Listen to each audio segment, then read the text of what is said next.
CST, un rendez-vous très attendu par les Britanniques, le 26 décembre prochain, quelques heures après son traditionnel discours de Noël, le roi Charles III apparaîtra dans un documentaire diffusé sur la BBC et qui retrace son année 2023, sa première année complète en tant que roi.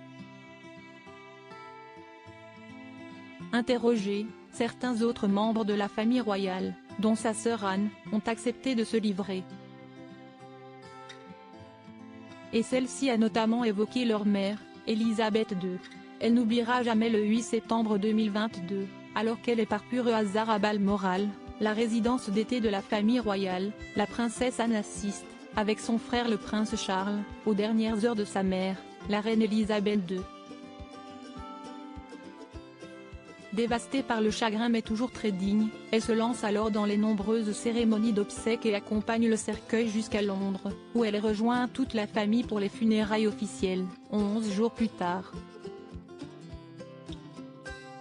Si elle est plutôt discrète sur cette perte difficile, la sœur cadette de Charles III s'est confiée dans le documentaire que la BBC va diffuser le 26 décembre prochain pour retracer l'année qui vient de s'écouler dans la monarchie britannique. Et elle a expliqué que cette lourde organisation avait été réfléchie par sa mère, qui sentait que la fin approchait.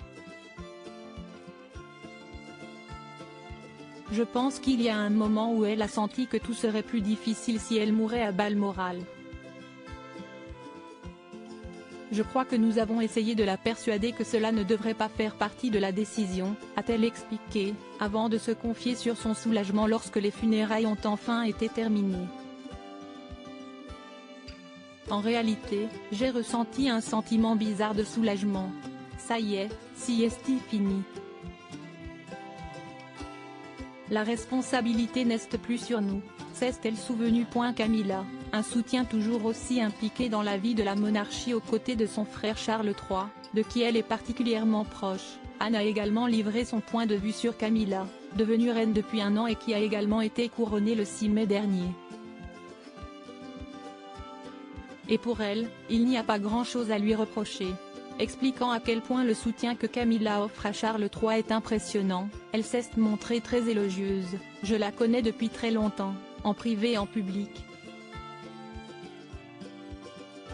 Sa compréhension du rôle et la différence que cela fait pour le roi est absolument incroyable. Ce rôle n'est pas quelque chose qui lui est naturel mais elle le fait vraiment bien. Elle amène ce changement de ton qui est très important. Il faut dire qu'effectivement, la septuagénaire a rencontré sa belle-sœur il y a très longtemps. Puisqu'elle a autrefois été la petite amie d'Andrew Parker Bowles, le premier mari de Camilla. Fière de son frère aîné, malgré le fait que cette année ait été difficile pour lui, la princesse Anne sera toujours à ses côtés dans les prochains mois. Et leur complicité ne va que grandir.